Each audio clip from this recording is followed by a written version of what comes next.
Umar, a lawyer and an international analyst on democracy. You are welcome. So I'm blessed with 3 lawyers, how to manage and, well, God help me.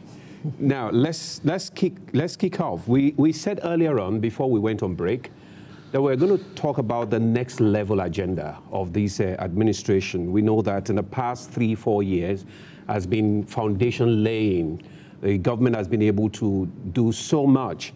And if you listen to the speech of Mr. President during his acceptance speech, he talked about fighting corruption, building infrastructure, diversification of the economy, and so on and so forth.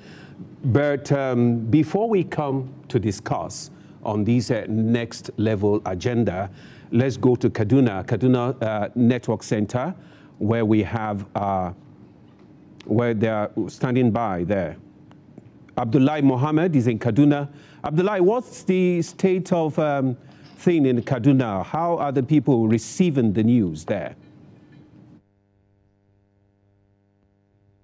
Well, Demola, as we have shown some clips earlier on, Suleiman Abdullahi Gachkun, a couple of other reporters went out there, the streets agog, people celebrating the victory of President Muhammadu Buhari. And up till now, on the streets you see a lot of them still celebrating on bikes, tricycles, and so on and so forth.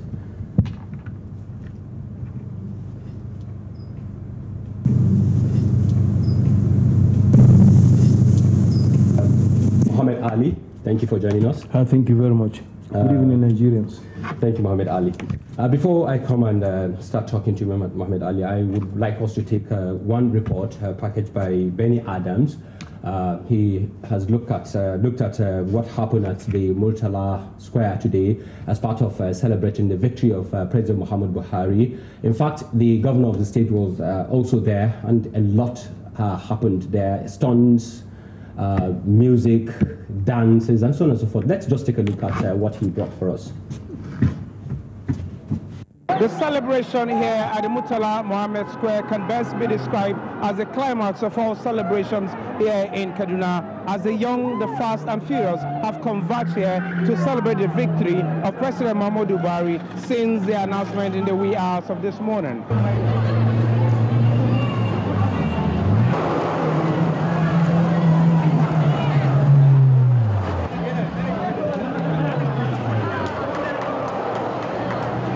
Show that Buhari is really ready to work for Nigerian people, and then I believe that since he came back around, the second time, I contrarily also believe that he will also work for the masses of Nigeria, and everything is going to be all right by the grace of God.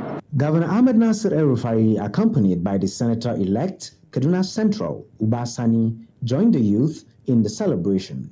The governor's visit was brief. No speeches, as he simply acknowledged cheers from the youth. From the Murtala Square, I am Benny Adams. Thank you, Benny.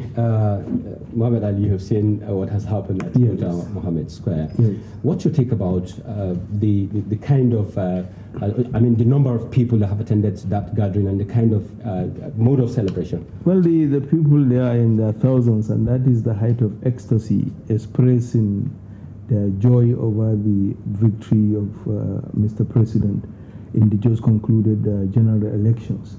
And apart from just expressing their happiness over the victory, this is pointing to the fact that Kaduna is APC and Kaduna is ready. Particularly the congregation we've just seen, they are really ready and getting prepared for the 9th of March gubernatorial and state assembly elections, because it is clear that everybody is itching to give his or her votes come March 9th,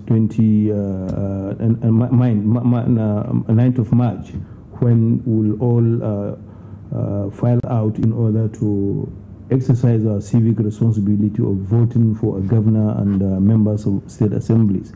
But that apart, I think some of the displays we've seen there with cars and motorcades and motorcycles If I remember clearly, Mr. President did appeal to the general public that people should exercise restraint in celebrating his victory, because we wouldn't want anybody to get hurt, not to even talk of losing a life. And from what we've seen at the celebration, about 2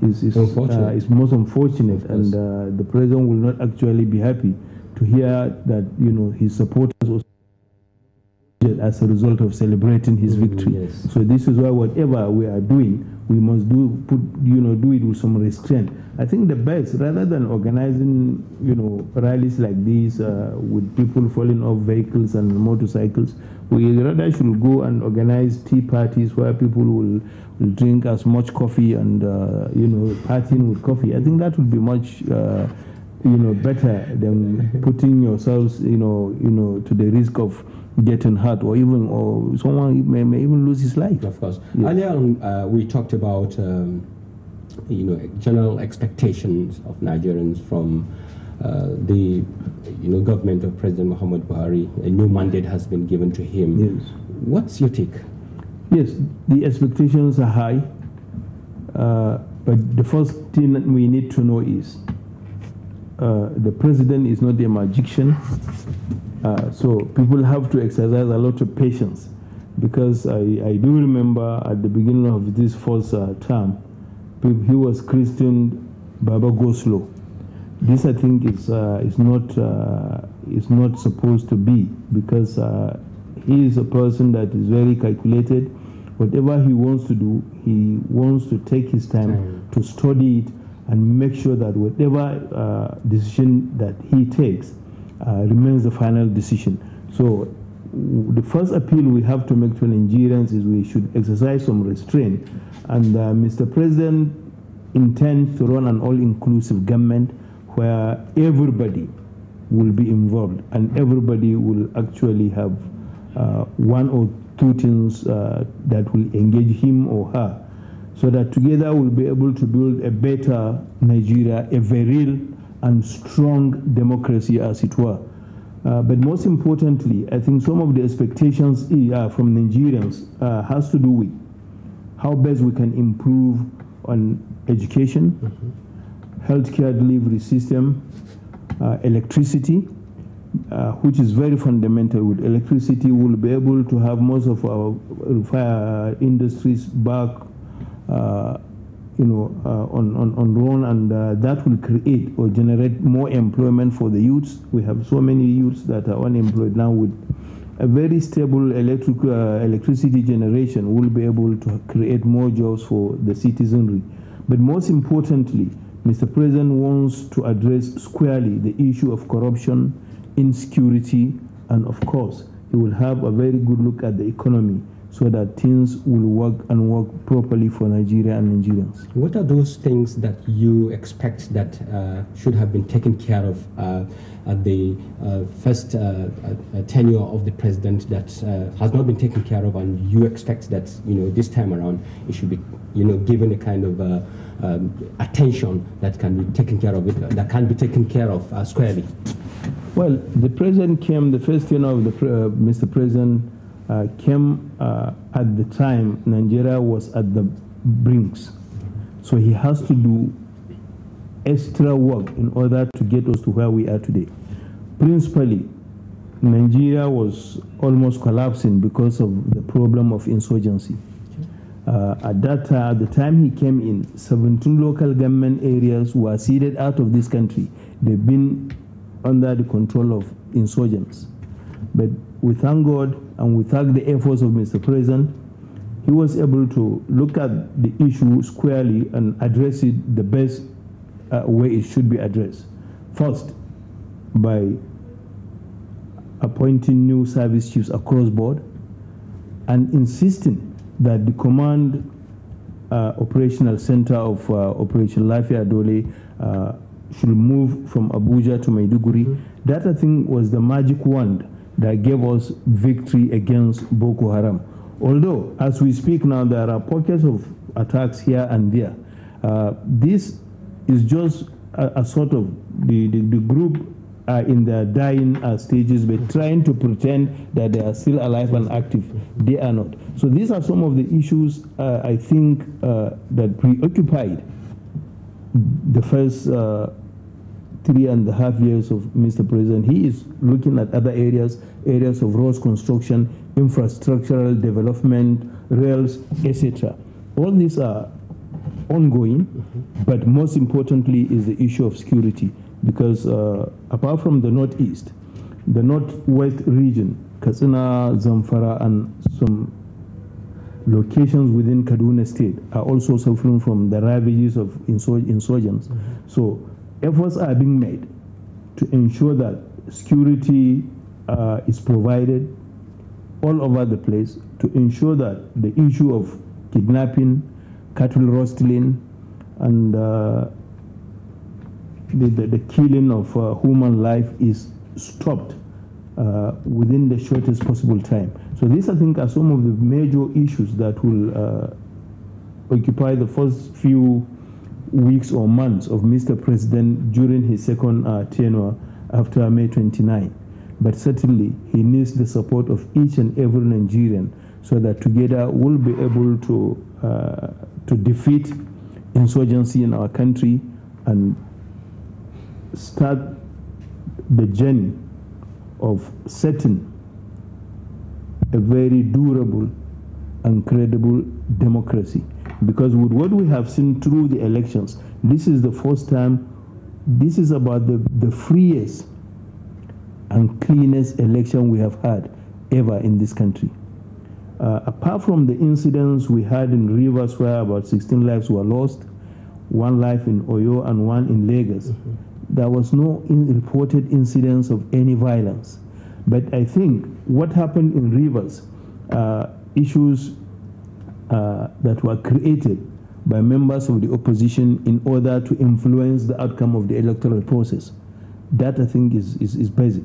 But glory be to God. Everything went on smoothly. Everything went on smoothly. And a lot of thanks. The security agencies need to be given thumbs up. They have done very well. They've done wonderfully well. They are still working hard to ensure that everything, even the process of the celebrations, if you watch carefully at the Murtala Square, there are pockets of policemen, all over the place, making sure that, yes, even as you celebrate, you don't tamper with somebody else's health or infringe upon somebody else's right. So these, I think, are some of the issues. But certainly, we hope and sincerely, too, that Mr. President will, given the content of his speech at the presentation of a certificate of return, we believe Mr. President is ready to take Nigeria to the next level. So all he needs is our support. Let's look at Mr. President, President Muhammad Buhari as a leader. He has, stands out, within and even outside this country. People call him, some people say he's an enigma, some people say he's a movement. Is it possible for us to be able to build another leader like President Muhammad Buhari? There is what I may want to regard as Buharism. Buharism is a concept that symbolizes or that is built around the person of President Muhammad Buhari. Because now Buhari has won the general elections 2019 for a second term. The second term will run from May 29, 2019 to May 29, 2023. After May 29, 2023, he's not going to contest again. So the challenge we have now is to try to build somebody like him, somebody with the courage of conviction like him, somebody that is as trustworthy as him, somebody that is very steadfast as Buhari. So in a nutshell, we have a very big task ahead of us, because the general thing to ask is, after Buhari, what next? So we shouldn't sleep. We need to wake up and get to the drawing boards right now and start working, because he's working hard. He wants to bequeath to Nigeria strong institutions. Yes. After creating strong institutions, Who are the people that will man these institutions? We need to have people who share in his view and ideology. Where are they?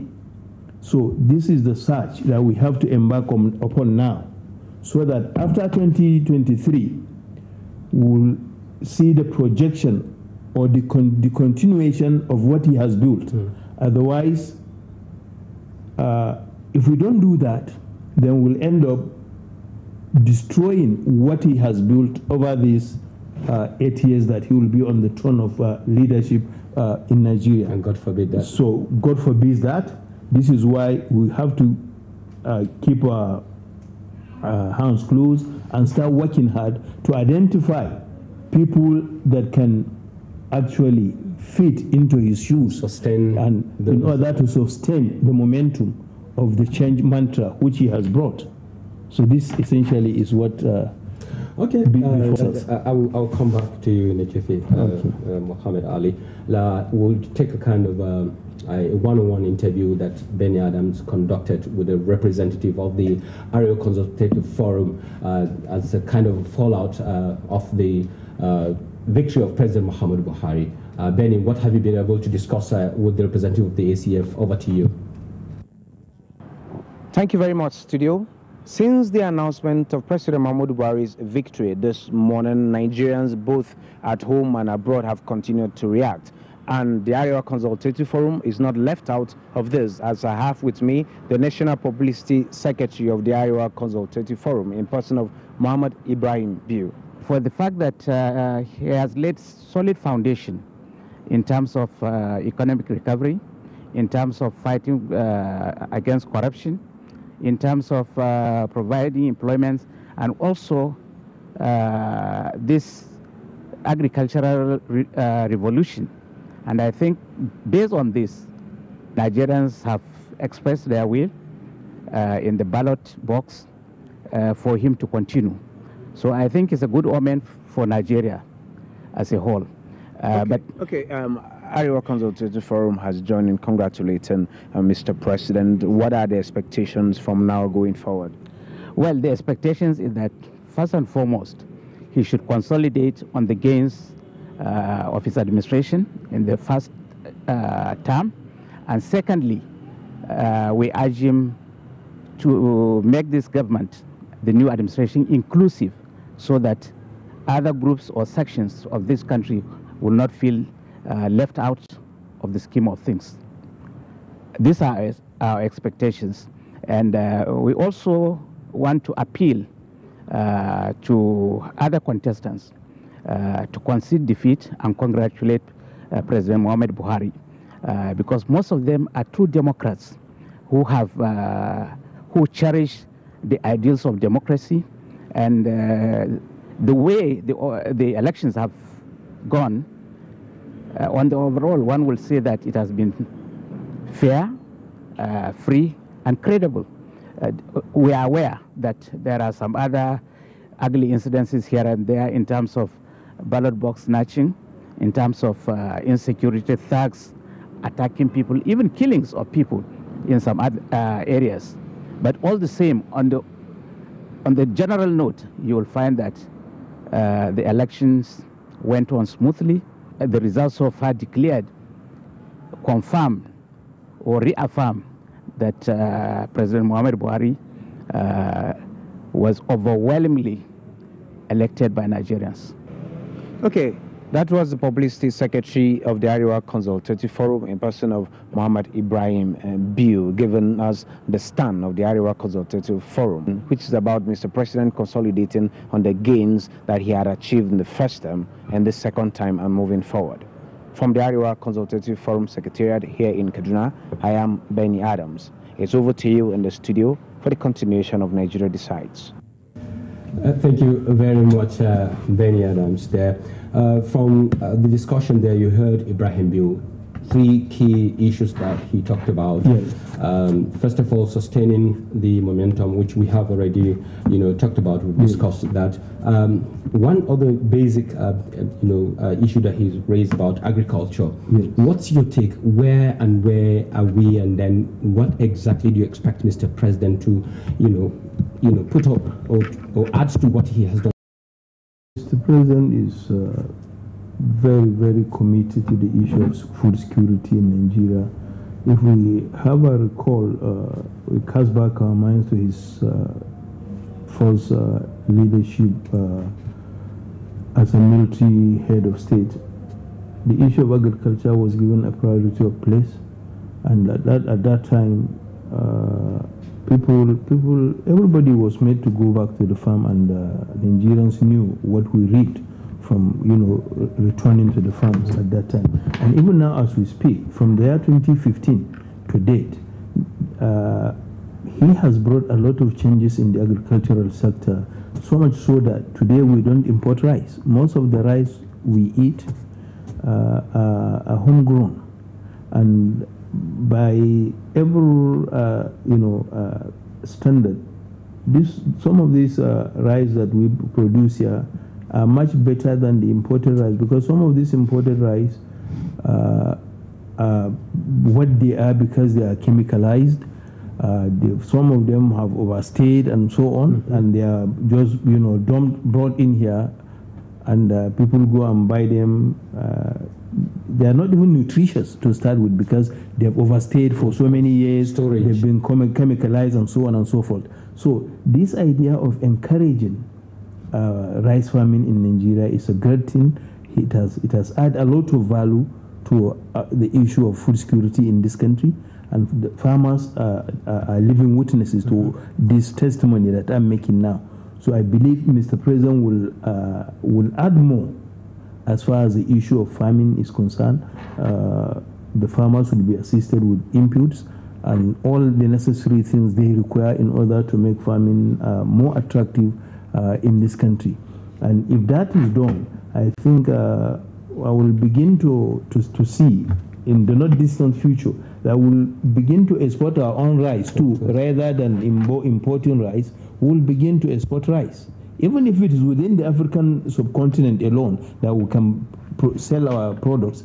So be it. It's a good start, rather than for us to be creating jobs for other people in other countries and creating unemployment in our own country. So it is better that he insists that let our borders be closed and a ban on the importation of rice is placed. We urge Mr. President to still insist and clamp down on the importation of rice, so that our own local farmers will benefit and at the same time be able to produce more for our own consumption. It is very important for us also to take a look at the issue of the being Democrat, as the Ibrahim, you said, to whenever you contested with somebody, maybe the person won, and then you just place a call and say, congratulations.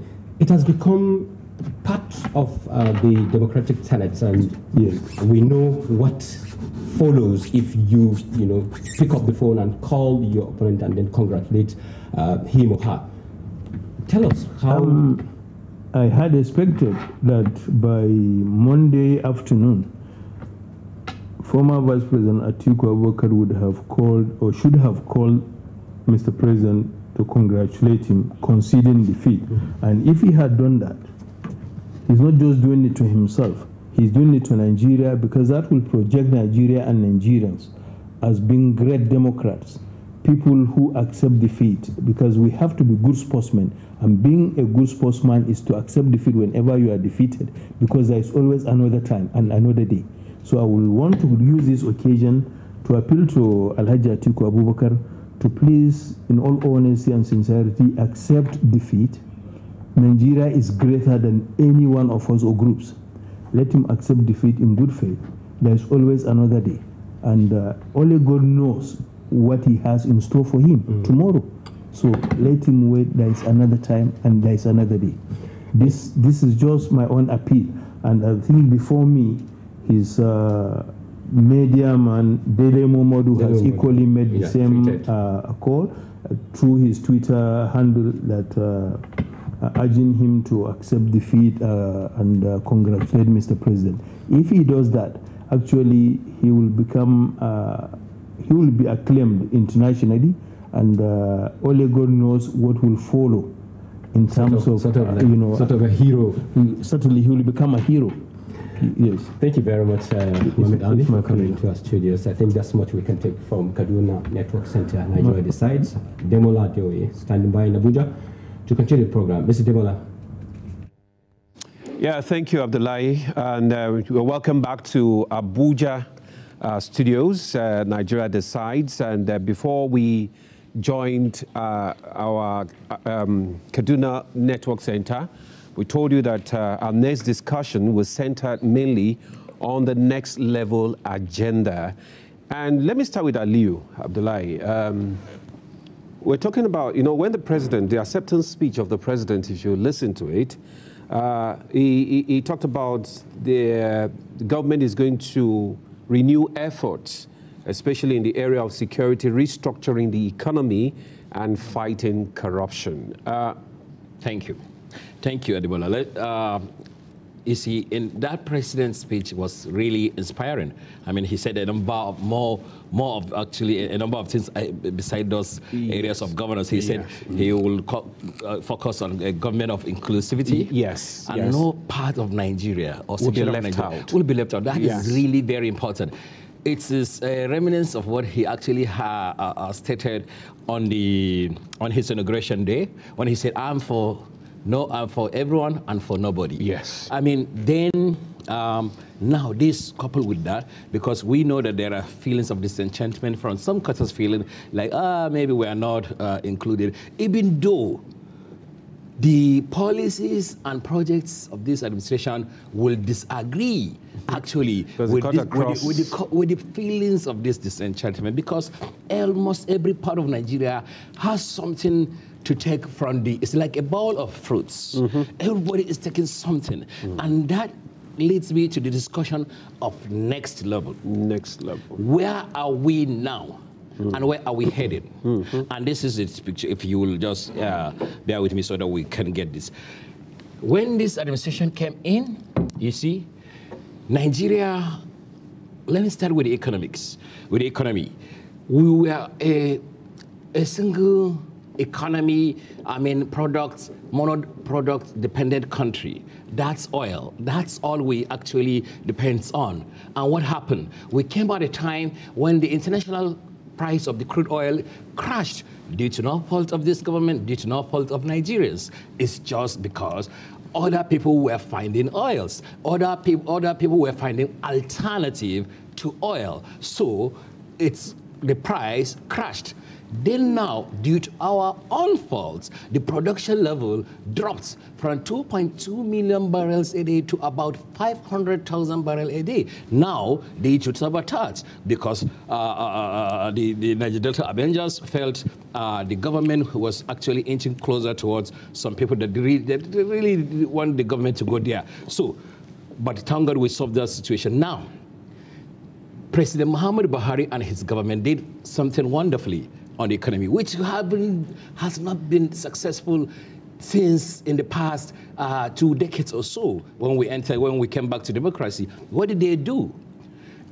Despite a very reduced income, they decided to approach other sides of the economy. They decided to diversify the economy.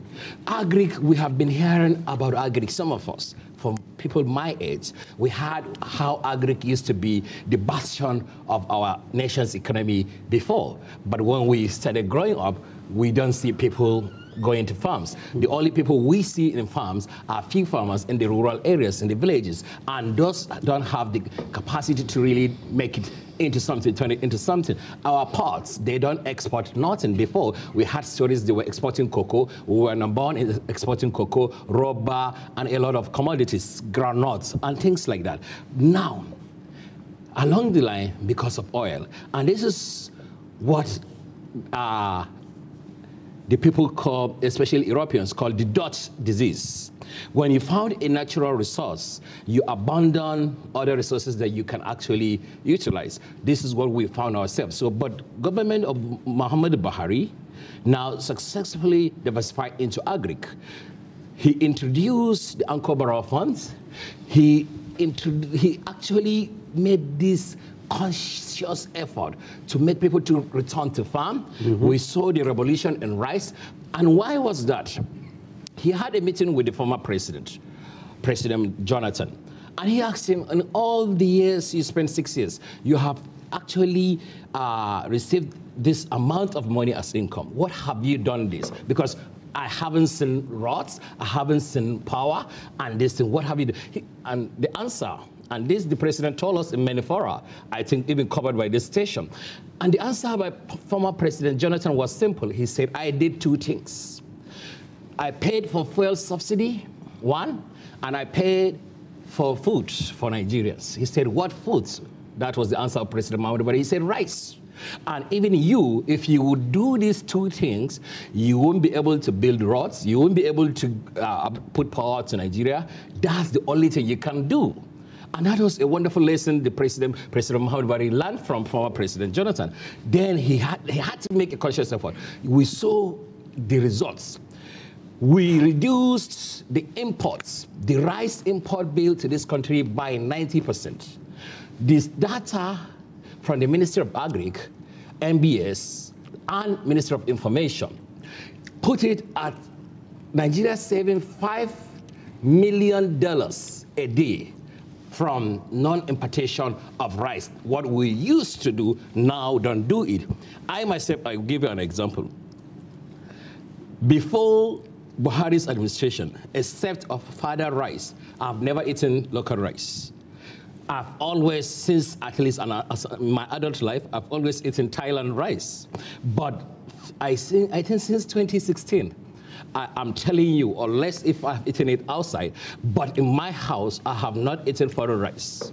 And it is delicious, it is better. Yes, there is, people who said the cost of the rice before and now still doesn't justify the local production. But yes, that is it, because we're still battling smugglers that are coming in, finding their ways, and this is the role of security agencies that are supposed to guard Amanda. But you can't say there is no significant effort on the rice.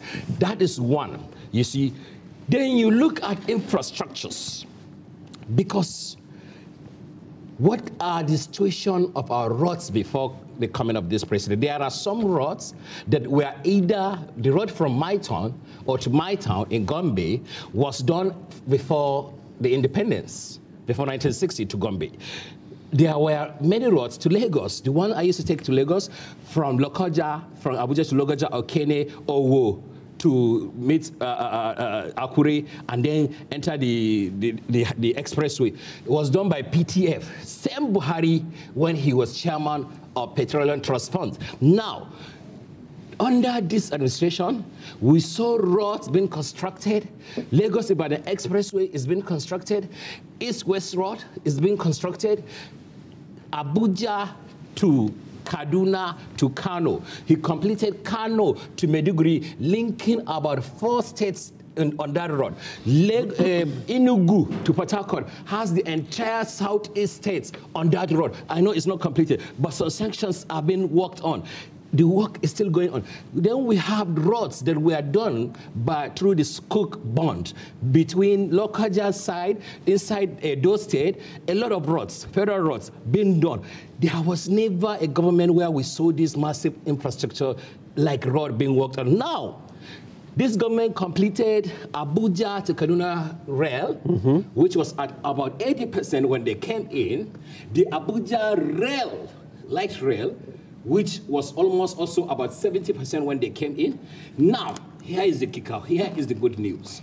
People will say they just completed. They didn't start. Good, a government of continuity. But the kicker is here. Lagos to Ibadan, completely fresh from beginning. It was done by this administration in 3 years. Although it has not been completed to Ibadan, but it has been completed from Lagos to Abeokuta. We saw the Minister of Transportation took a test ride from Lagos to Abeokuta. I'm telling you, when this train rail finally completed from Lagos to Ibadan, we know the amount, the volume of traffic from Lagos to the Ibadan Expressway, the cargo that moved from Apapa ports to that axis. Imagine, and then this rail is going to be extended to Kano. covering all these states. Imagine even freeing our roads, so that this cargo can actually move through the rail. The job, the employment, all this was created. Now, this is on this level. On the next level, this Lagos to Ibadan rail that was complete new, built, done by this administration, will be extended to Kano. Now, there is the coastal rail line, Lagos to Calabar. This, yes, some payments, obligation has been met, with the counterpart and so forth, signing and things like that, but no work has actually commenced. This is going to be fresh under the next level. Lagos, it will link all the southeast states to Calabar. Okay. Then another one from Port Harcourt to Maiduguri, which will now depart from that traditional one. It will now enter states like Taraba, where we have mining activities. Because let's tell ourselves the truth. Mining can never be successful without rail. You need rail to evacuate what you are mining, what do you mine out of that place. So this rail is going to go through there. That is next level. Now, if we go to power, power is really important. Without power, no economy can develop. No country can actually succeed in development. What did this government inherit, in 2015? 3,500 megawatts of electricity. That was what this government inherited on May 29, 2015. The data is there for everybody to see. As we are speaking now, I had the Minister of Power, Babatunde Fashola, last about few days back, where he mentioned specifically, generation has peaked to an all-time high of more than 7,500 megawatts. Now, we can only evacuate and distribute about 5,000 megawatts. Okay. Now, the next level, Ademola, okay. just one minute. Okay. The next level will see an increase in generation, but not only an increase in generation, but also distribution. And we really need it if small-scale industries can develop. MSME need to go there. I don't want to start with you. Again, another thing that we are going to see on next level, about the social investment program. The Empower that has actually hired 500,000 young graduates within the age of 18 to 30. Now, those are university graduates. They are given 30,000 naira a month and then allocated in areas as agri extension officers, teachers, and health workers. Okay. Now, in next level, Empower will go lower. Is not only going to target graduates of universities, but graduates of high schools, secondary schools, which are the majority in this country. Okay, Aliu, I know you have so much to say on this issue of next level. Yes. You are so passionate about it because security will also be next level. You have more secure. But let me turn to Boma now. And one of the things that have gladdened the hearts of most Nigerians is when the president said that it's going to strengthen Nigeria's unity by making sure that every part of Nigeria is touched by his administration. That he's the president of Nigeria, but not the president of just the few people or just the number of people that voted for him. What do you have to say to that? The government of all inclusiveness. I think it is the right thing to say and do because he is the president of Nigeria, not the president of APC or the voters that voted for you. How do you even know who voted for you, apart from numbers in demographics? So once you're elected, you are the president of Nigeria. And your policies should take the whole country into account and the best interest of the country. And to that extent, when we're talking about the next level, I hear the infrastructural investment. It's a good thing. But I also know that we have limited, very finite resources. And I hear the investment in people, social investment program. If you're going to prioritize, I would prioritize the investment in people. Okay. people first, everything else will follow. Okay. If you build those roads and all the infrastructure and your people have no idea how to use them, they're illiterate, they're hungry, and so on, then you have only provided infrastructure for the elite. And therefore, when you have to make a decision as to where do I put those finite resources, limited resources that I have, prioritize your people. And once your people are educated and, equipped, they will build infrastructure.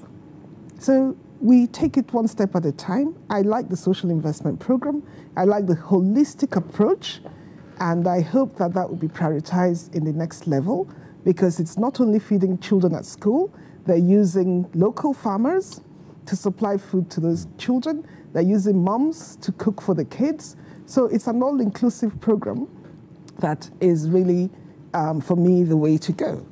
I think also that when you talk about next level and looking after Nigeria, making policies for Nigeria, you must, as the leader, and the leader is only that, he's working with a team, look at your short-term, your medium-term, and your long-term policies for this country. We tend to, when I say we, the political class, tend to look at election cycles, and therefore their policies are based on, gosh, what can I do in the next 4 years to ensure that I come back? As a leader, you owe the nation the responsibility to think beyond 4 years. You plan for 50 years. So you plan for the short term, you plan for the medium term, you plan for the longer term. For instance, I haven't seen any concerted policy initiative to change the mindset, educate the citizenry as to the nexus between their buying decisions and unemployment in Nigeria. So if you're not buying Nigerian, you're creating jobs in someone else's country. Yeah. And you need to understand, why is this unemployed graduate sitting in my home with no work to do? Meanwhile, your home is full of furniture from Italy, China, and God knows where else. Your biscuits are made in Singapore. Your clothes are brought from Indonesia and India. And you expect jobs for your children. So that is something that government has to have a policy about and implement to get Nigerians to understand what, and it can be done. I was in St. Kitts and Nevis, and they used to be a sugarcane growing 2 islands. That was a mainstay. But the price of that commodity dropped, same as our oil is dropping. And the reason the islands were saved, and they're now a tourism-based economy, is because the government had a policy. Government saw that this was coming, deliberately educated their people to ensure that they understood that there had to be a change from being an agrarian community to relying on tourism. And that's what we need to be doing. Okay, thank you very much, Boma, for that thought. Let's go to Nasarawa. We're still talking about the next level now. Yes. And when we talk about the next level, the president also emphasized the fact that the issue of security and fighting of corruption is uppermost, in the agenda of this present administration. Yes. What is your take on that? Yes. The next level should be like agenda setting for the government. But before I go into the next level, from the speech of His Excellency the President, when you evaluate his 3 cardinal agenda, building a robust economy, already since 1999, it is there in the Constitution, Section 16.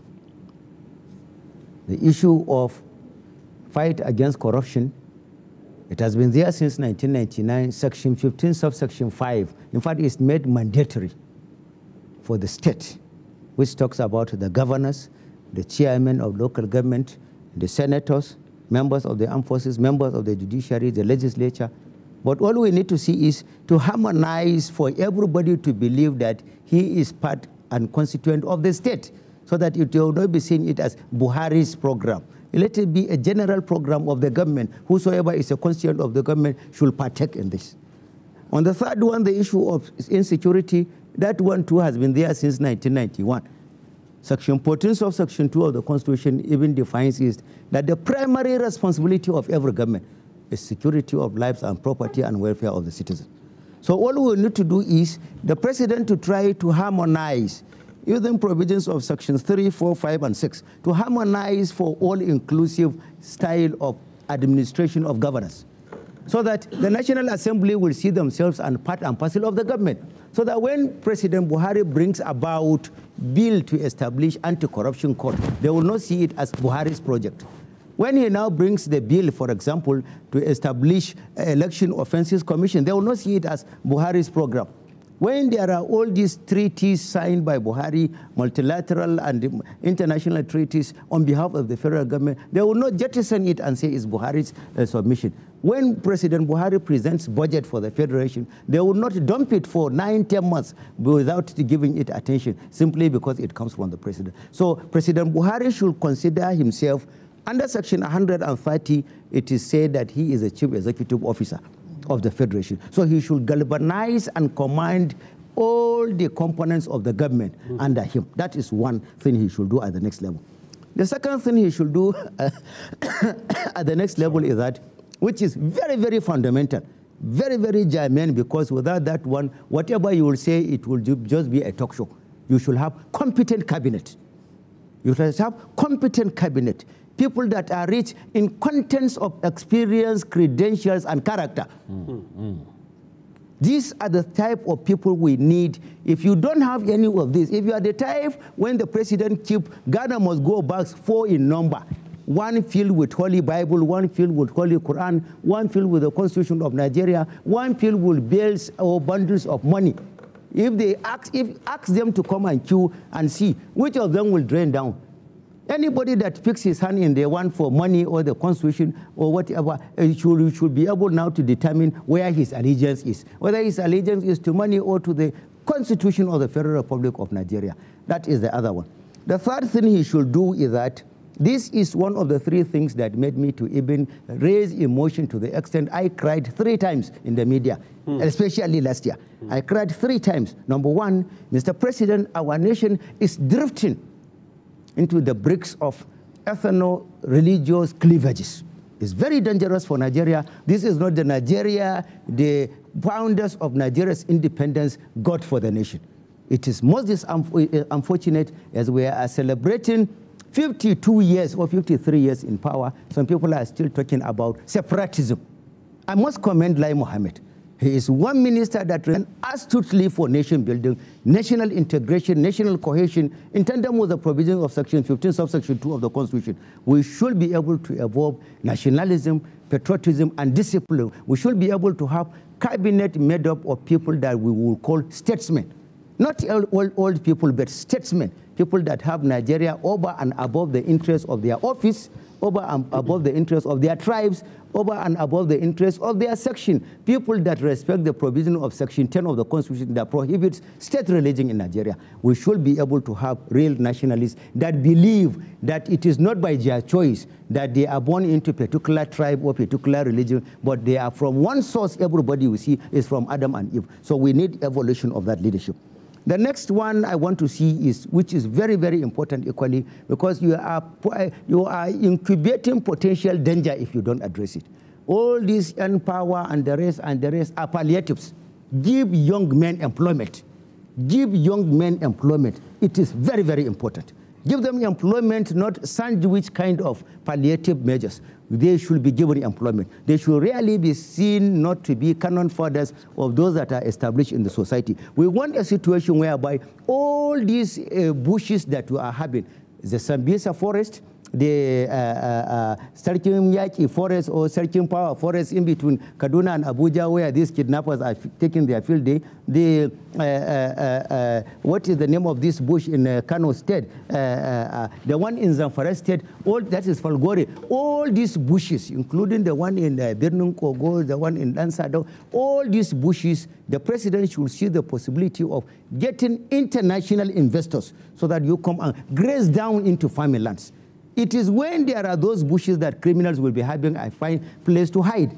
Graze them down, let them come and invest in commercial agriculture. Let them establish roads infrastructure, electricity infrastructure. Let them establish fertilizer plants within the distance so that at the end of it, we will see numerical number of fertilizer establishments, as a result of which we will have high quantity of fertilizer production, which will lead into saturation of the markets with the fertilizer, which will lead to crash down of the price. And a common man within the nearby this will be able to get it at affordable level. And that will bring about security, because all those criminals without the bushes, they will not be hiding. And the production of agricultural distance will enable us raise foreign exchange through the export of the excess food that will be produced. And the very one that is within the country will help in fighting #1 criminal, which is hunger. And insecurity is another thing we must really, if we want to fight insecurity, especially Boko Haram, we should be able to know that we will not be able to fight it the way we are doing. We should change tactics, we should change style.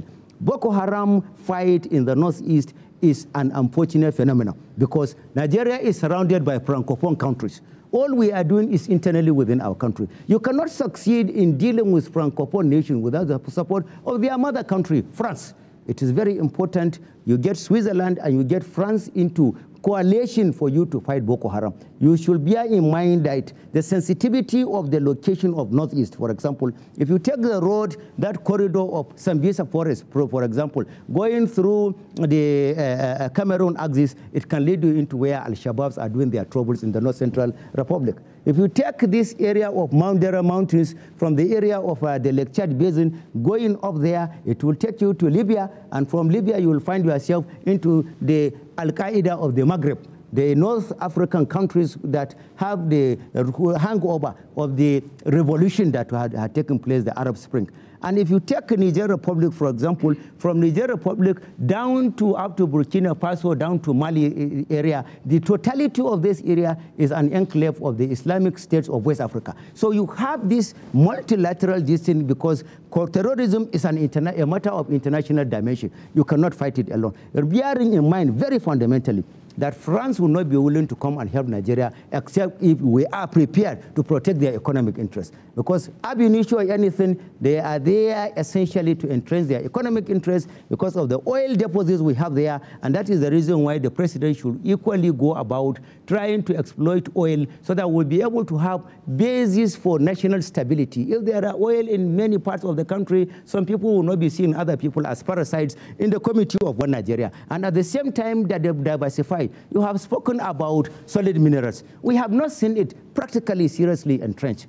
If we don't have the resources to invest, Bangkok is the headquarters of solid minerals all over the world. Go and get during their trade fair for solid minerals, invite people to come and invest with an arrangement that they will be given a certain percentage. They should come with their equipment, and then they should be giving us royalties and be extracting the solid minerals. That way, we'll be able to have the cover of the federal government contribution from the oil, solid mineral sector increasing. Another area I want us to really be serious about is that, for example, 2018, about close to 20 or 30 trillion naira has been unremitted, internally generated revenue. The president should be serious about it.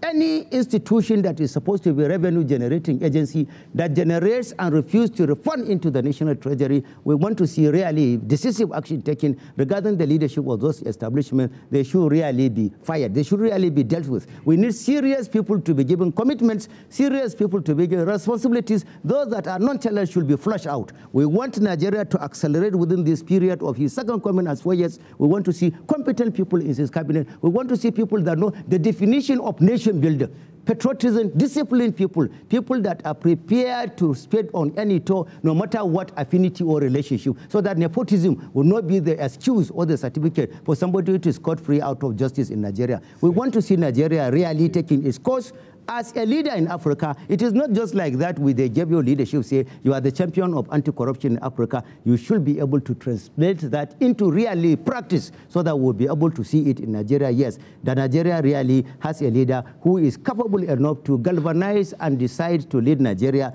to lead Africa in the fight against corruption. Okay, thank you so very much. Thank you, Mr. Nasarawa. Yes. That's you have so many points that you have raised there, and I know that Aliu wants to respond to some of the issues that he raised there. But I also want us to look at, the next level, and most of these policies and programs can only be achieved if the National Assembly cooperates with the government. Now, let's look at the relationship of the federal government, the executive, and the legislative in the next level. Aliu. All right, thank you so much. Really important. I mean, because we, just like Minnesota has outlined earlier, we have seen how this president was frustrated on many accounts. Is it budget that will be laid and then spent 7-8 months and then not passed? Or is it other bills that can aid in our fight against corruption, for example? I know that there are about 4 bills that can help in the fight against corruption that are still languishing within the chambers of the National Assembly. So you cannot overemphasize the need for a harmonious, smooth working relationship between the executive branch and the legislative branch. And if the statistics we got actually from this election, I believe that next level there will be a better relationship between the executive and the legislature, and this is why. We have seen the outcome of most of the elections into these 2 chambers. A lot of heavyweights. There was upsets in the elections. There are new entrants that are going to come in, into the chambers of the National Assembly. And then lessons, I believe, have also been learned in this election, because we have seen where the ambitions of few in some of the arms of government, especially in the legislative arm, has held the government to ransom on many occasions. And really, this is a presidential system and a democratic form of government. We're not in an autocratic, we're not in a military regime. Nothing gets done without the approval of the legislature. That is the truth. Even spend money to spend, as long as it's not the ECA, which is not subject to their destiny, but all monies must actually pass through the National Assembly's approval. Borrowing must be approved by the National Assembly. And we saw how all those went. And I'm hoping that people have also learned where the leadership of this National Assembly, where they faulted. I'm not saying they fault all the wrong, you can apportion blame on both sides. But where the ambitions of few truncated the wishes of the country. And when such individuals could not even convince their community to give them another chance to come back and represent them, that sends a warning, a signal, a strong signal to the new assembly that will be formed, that you have to put what your community, your constituency, your people sends you out there to represent them. What is it really? Is it to make our country great? Or is it to go and fight personal vendettas based on ambitions? So I think the people coming in, they will see this and they will learn a lesson. And again, this is the second reason why I think the relationship is going to be very, very smooth. We knew most of the problems the leadership of the legislative houses had with President Muhammadu Buhari are based on ambition that has to do with the election of this election that was just concluded. Now, This term, this second term, this next level term, President Muhammadu Buhari is not going to contest for another election. So there will be less antagonistic relationship from people with ambition to be on to go to contest for that #1 seat in the land.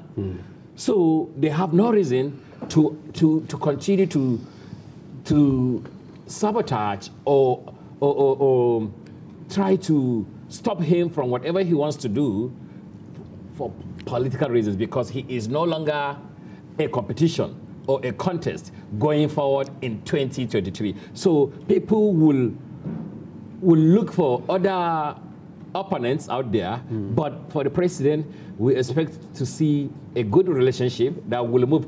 And I'm telling you, we will be surprised. Ademola, I'm assuring you, as a country, Nigeria, we're going to be surprised with the level of development we will see in all this across Ali, let me say something. It's just one of the things, just to follow the line of discussion. Yes. Many people have attributed the issues between the executives and the what's it called now? Legislature. The legislature, to the fact that the president's commitment not to interfere with the choice of the leadership of the National Assembly. Now, in this next level, as a result of that, you saw what played out as a result of that commitment, and the president wanting to be a true Democrat. So, in the next level, do you see that playing out, and what is going to? Okay, I saw the trick in that question, but this is what I believe. To my degree of knowledge of that man called President Muhammadu Buhari. Yeah. With President Muhammadu Buhari, what he gets yesterday is what he gets today. And he's a complete gentleman when it comes to upholding promises made, and when it comes to observing the provisions of the Constitution. You see, he's someone that I know he will not actually, for any benefits whatsoever, circumvent what he swore to uphold. And you see, any level of interference with how the leadership of the National Assembly will emerge, will be unconstitutional on the part of the executive arm, on the part of the president, because the Constitution clearly spelled out how the leadership of these two houses will emerge. It's by popularity among their colleagues. They are peers. They are on the same level, sitting on the same table. They will choose among themselves leaders that will lead them, first among equal. That is what the law says. There is no role for the president to actually interfere with how a National Assembly will choose their leaders. And that is what the president did in 2015. Yes, some people will say, likely and rightly so, that decision came back to haunt him. True, it could be so. But could that make the president to change tactics this time around? And instead, violate the provisions of the Constitution to try and interfere and kind of intervene in how the leadership will emerge? The Buhari I know, the President Buhari I know, he rather continue to get haunted and still continue to fight whatever leadership emerge than abuse the privileges of his office or violate the provisions of the Constitution to interfere where he has no power to do so. Okay. I don't believe he would do that. Okay. That's the president I know. Okay. Thank you, Ali, for that line. Now, we're still talking about next level now and fight against corruption. And in fighting corruption, you need the judiciary now to succeed in your fight. Bomana, I'm going to ask you, what should be the role of the judiciary in the next level vis-a-vis the fight against corruption? And also, the next question would be the role of the women also in the next level. But let's start with the judiciary first, the fighting corruption. Well, the role of the judiciary doesn't change. They are arbiters, and therefore they're in a neutral position. Depending on the evidence that is brought before the court will decide one way or the other.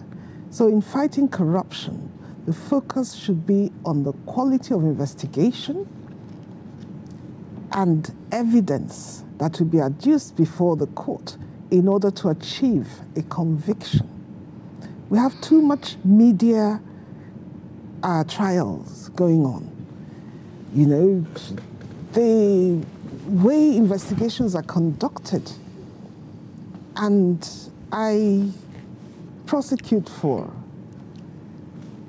a state in particular. So I have put, you know, I've won that shoe. I've also won the shoe of defense. And it is key that you've done your homework. You are able to give the court credible evidence beyond reasonable doubt in order to achieve a conviction. Okay. If you do not do that and you're unable to do so, even if the court at first instance decides to convict, on appeal, it will be overturned. If it isn't, it will be overturned at the apex court. So the judiciary is not and should not be the focus. The focus should be on the quality of investigation and the material that is taken to the court to prove your allegation. The other thing that would assist greatly in the fight for corruption is a similar thing to what they have in most countries now. So in the United Kingdom, it's called Proceeds of Crime Act, POCA. And there's been a more recent one which even says unexplained wealth. So it moves the burden of proof from the investigating agencies, knowing fully well how difficult it is to prove corruption, to those who are living above their means, to show to the court that they have earned these monies legitimately. And if they're unable to prove that they've earned the money legitimately, then it is seized and they are punished. So I think next level, we need to go that way. We have executive order 6. It's only an executive order. And you as a lawyer know the impact of that. So we need to go beyond this in order to properly embed the fight against corruption. It's not a fight against individuals. No. It is putting in place systems to ensure that corruption is minimized and also accountability for those who cross the line in whatever public office they hold. So, okay, now to the next question. The next level and the role of women folk. So, what do you think the role of women should be in the next level? How do you think government, their involvement in government, and also their role generally? Well, I think women are already a very key part of this society. We're 50% roughly of the nation. Government needs to understand that if 50% is disabled, then you're flying with one wing. And so you need policies that are proactively gender-friendly to ensure that we are building this nation at full capacity. In terms of the political engagement and participation, we need to discourage the heavy cost of participating in elective politics. And that should be done as a policy because it also encourages corruption as well as disenfranchising women. So on average, let me take running for a senatorial position as, for instance, one of the major parties, and I'm sure it's across the board for the 2 or 3 major parties we have here with the numerical strength. You pick up your form with 1 million naira, you pay 3 million naira for something else, you pay 1 million naira again for accreditation. You pay another 500,000. There are toll gates all along the way. That means that you're paying the political party between 5 and 7 million naira before you even start. We then hear the parties saying, "Oh, we're going to give women forms for free." Have you removed all the other toll gates? That's my first question. Secondly, just ensuring that the way in which we engage in politics begins to change. This is a very traditional country and traditional society, generally across Nigeria. So most people will look askance at any woman who is out at 2 a.m. Attending a political meeting. Husbands may not let you back into your home and all sorts of other repercussions. Yeah. So there can be a deliberate move away from that in order to ensure inclusiveness by the political leaders, because after all, they set the time for these meetings. To say, okay, instead of 2 a.m., this meeting will be at 2 p.m. Okay. So that women folk will attend. And I think we should do away with this concept of woman leader, because it is a palliative that makes the men think, okay, we've done something for the women. There's a woman leader, a token woman. Invariably, all she's doing is catering. I don't know, I'm not a politician, but that's what I hear. You're just assuming. Well, you know, they can tell better because they're more engaged with the political space. Okay. But we need to work in a more gender-friendly way.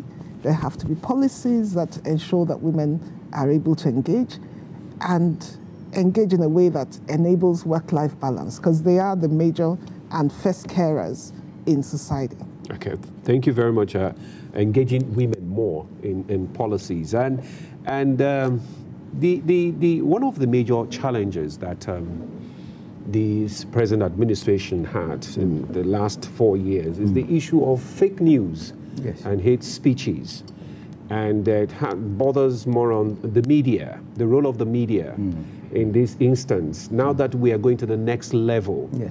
Now, what role should the media play? How should government, carry, because next level, you need a lot of enlightenment. You need to create awareness, government policies, programs, and discourage fake news and hate speeches. I'm going to May Nasara now. What do you think how do you think government should work with the media? The media is a veritable tool in nation builder. As a matter of fact, that's the reason why it is referred to as the fourth estate of the rim. No nation succeeds without the media. No nation succeeds without the cooperation, support of the media.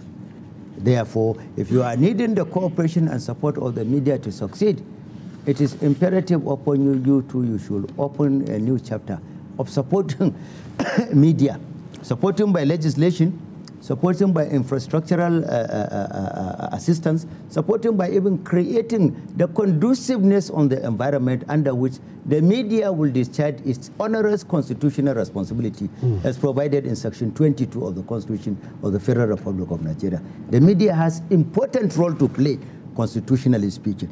What you see is that there is sharp difficulty by the people to understand the distinction between traditional or realistic media and the nowadays modern evolution of social media you find anywhere. Social media, they are riding under the hose of the constitutional provision of freedom of expression, freedom to propagate whatever idea. But there are some governmental functionaries, governmental establishments and institutions that are responsible to be regulating the activities of these social media. There are all these governmental institutions, and especially now that we have attained some level of technological advancement in the country, it is very, very important for these governmental agencies to be up and doing, to evolve policies and programs that will be checkmating the effects. You know, these fake news and hate speeches, all the wars in the world, the Russian War, the war in the Siberia, the First and the Second World War, even in recent, the one in this in Somalia, all these are products of fake news. They emanate from fake news. Fake news is so dangerous that it can destroy not just a country, it can destroy a race completely. If you observe very well now in the map of the world, you don't have Ottoman Empire. The genesis of its destruction was hate speech. The genesis of the First and Second World War was fake news.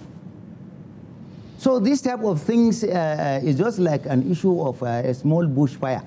When you scratch a match like this, you can easily emasculate it like this.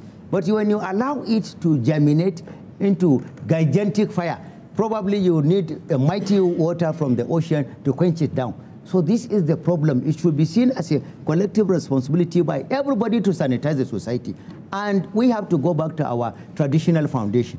In those days, there is this ethics, even though we still have it in the Constitution very well, Section 23, the ethics of the citizens, respect to dignity of labor, respect to constitutional authorities, respect to statesmanship. In those days, I remember when we were young in a public vehicle, when a policeman wants to enter a military man, especially in Lagos, he doesn't pay because of the respect of the crest on his head, because of the respect of the coat of arms, because of the respect of the cloth, what he bears is an insignia of authority.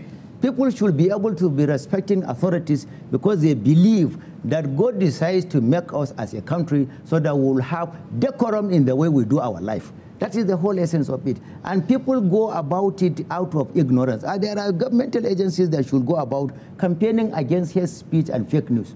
But the governmental agencies are not doing it up to the level of my satisfaction. Okay. Otherwise, if they are doing it, they should sensitize the citizens. The essence of creation, everybody is from one source. It's from God. God now makes Adam. Then from Adam we have Eve. Then from there we continue multiplying. And the greatest religions in the world are products of Abraham. The greatest religions. Okay. You should be able to exploit examples of other countries. If you take the case of India, in India you will have two neighbors. Okay. One will be a Muslim. He believes in slaughtering a cow during a festival. The other one, it is the cow he is worshipping. He is worshipping cow. This one will bring his cow and slaughter during festivity. This one will come and congratulate him. Imagine if it's in Nigeria, if we will have it. India has more population than Nigeria, has more number of religions than Nigeria, has more number of tribes than Nigeria, has more difficult topography and geographical location than Nigeria. But they are living in peace and harmony because of what? Because they understand, they evolved from God. God did not discuss with anybody who should have born me, for example. If God had wished I would have been a pig, or I would have been a mad person, or I would have been a small, whatever is it God decided, he decided that it should, not for anything, he decided to do us different people, different locations, different deposit of mineral resources, different endowments. For example, if you look at it carefully, there is one wisdom in Nigeria. I may have to come in. I may have to come in. Yes. That's all right. I know that you have so much to say on that fake news and hate speeches, but before we round up, because very soon we're going to join our news studios for the network news. Okay. Probably I want each one of you to speak on this issue of other influencers as well. Yes. When I talk about influencers, I talk about the traditional rulers and the religious rulers. They are influencers. Yes. They influence decisions. They influence the people and all that. So in just 1 minute each, 1 minute each, 1 minute, because I want the three of you to contribute to this. Yes. What should be their role in this next level now that we're going? They should be metamorphosed into engines rather than turning them into spanners. They are turning them into spanners only when there is trouble. You now go about and say traditional ruler, religious ruler, solve this problem. The moment they finish, you dump them. They don't have constitutional roles. They don't have any serious attention from the government, except if there is trouble, you ask them to go and solve the trouble. They should be the engines. Some people, they should be the one that will propel developments, harmony, and peace in the society, rather than using them as spanners. When you finish, you dump them aside until when you need them again. But fundamentally, there is one thing I want to say as my final word. The government of President Muhammadu Buhari, you are made what you are by Nigerians. Nigerians made you what you are to the admiration of the whole world. I want to request you to very, very fundamentally, within the second level, the next level, try to evolve succession for yourself. After Buhari, what next? Okay. Who next? There should be evolution of successive leaders with your own type of statesmanship. Yes. Thank you, Minasara, for that. Aliyu. Yes. Yeah, we're talking about influencers now, religious leaders and traditional leaders in the next level. Yes. You see, I wish we had more time, but no. So, for me, I think traditional leaders, thought leaders, political leaders, our religious leaders, they have a role in the society. Play a role. Even if, like my friend said, you are not constitutionally recognized or so, play a role. Humanity, God will recognize what you are doing. We have witnessed this before this election, where religious leaders will stand in their pulpit, either the Muslim side or the Christian side, preaching hate, preaching don't vote for this candidate because he doesn't practice their religion. Such should be discountenanced in the next level. People, please just have the fear of God. Leaders, make sure that you know that some people are looking at you as role models and mentors. So do the right thing. Now, I want to say something, Ademola. In 30 seconds. Yeah, in 30 seconds. Because I want Boma also to contribute. We didn't even hit that very much. Yes. The celebration we saw today across the country is an indication that President Muhammad Buhari has been widely accepted in the next level to take Nigeria to the promised land. And we should pray and join hands with the president in the next level to ensure that he succeeds. And again, let us lower expectations. Aliyu,